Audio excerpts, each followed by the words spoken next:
Good evening મિત્રો. એક દાખલો છે સીસેટ 2024નો, એટલે યુપીએસસીની પરીક્ષાનો દાખલો છે અને આ એવું લાગે છે કે આ વખતે પીએસઆઈ કે તો એલઆરડીમાં પ્રશ્ન હશે ને હશે. પ્રશ્ન એવો છે કે એક પિતા પોતાના પુત્રને કહે છે કે અમુક વર્ષો પહેલાં તારી જે હાલની ઉંમર છે એ મારી ઉંમરમાંથી અમુક વર્ષો બાદ કરો ને એટલી હોય, અને જે અત્યારે પ્રેઝન્ટ ઉંમર છે એ બંનેની ઉંમરનો સરવાળો 130 વર્ષ છે. અને પિતા સાથે એવું પણ કહે છે કે અત્યારની જે તારી ઉંમર છે એમાં 4 ગણા અને એમાંથી અમુક વર્ષો બાદ કરે, n વર્ષ બાદ કરે અને પછી 4 ગણા કરે એટલી મારી હાલ પ્રેઝન્ટની ઉંમર છે. જ્યારે આવો દાખલો આવે ને થોડોક ટ્રિકી હોય છે. સરવાળા બાદ બાકી સારી રીતે કરીએ તો આ દાખલો સોલ્વ થઈ જાય.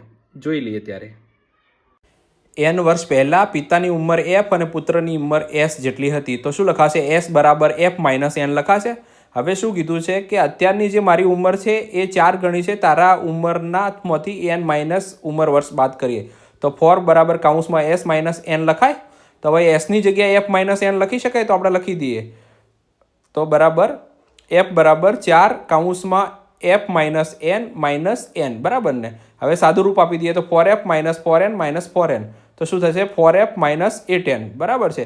4fમાંથી એક f જતો રહે તો 4f માઇનસ f બરાબર 8n, તો 3f બરાબર 8n, તો f બરાબર 8/3n થાય બરાબર. હવે f પ્લસ s બરાબર 130 આપેલા છે. હવે આમાં fની વેલ્યુ મૂકી દઈએ અને પછી sની વેલ્યુ મૂકી દઈએ, તો 8/3n વત્તા, હવે એસની વેલ્યુ શું મૂકશું? 8/3 માઇનસ n બરાબર ને, ઉપર લખેલું છે એ પ્રમાણે સનની માઇનસ n બરાબર 130. તો હવે આને સાદું રૂપ આપીએ તો 8n plus 8n minus 3n ભાગાકારમાં 3 અને સામે 130.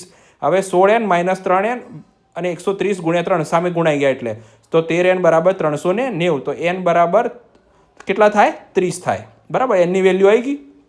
હવે પિતાની ઉંમર શોધીએ તો શું છે કે f બરાબર 8n ડિવાઇડેડ બાય 3 છે, તો 8 ગુણ્યા 30 ભાગ્યા 3 તો કેટલી થશે? 80 વર્ષ થશે. અને એ જ પ્રમાણે પુત્રની ઉંમર શું છે કે s બરાબર f માઇનસ n, તો પિતાની ઉંમર માઇનસ ડિફરન્સ એટલે 50. તો પિતા અને પુત્રની ઉંમરનો ડિફરન્સ શું થશે? 80 માઇનસ 50 બરાબર 30 વર્ષ જવાબ આવશે. Thank you.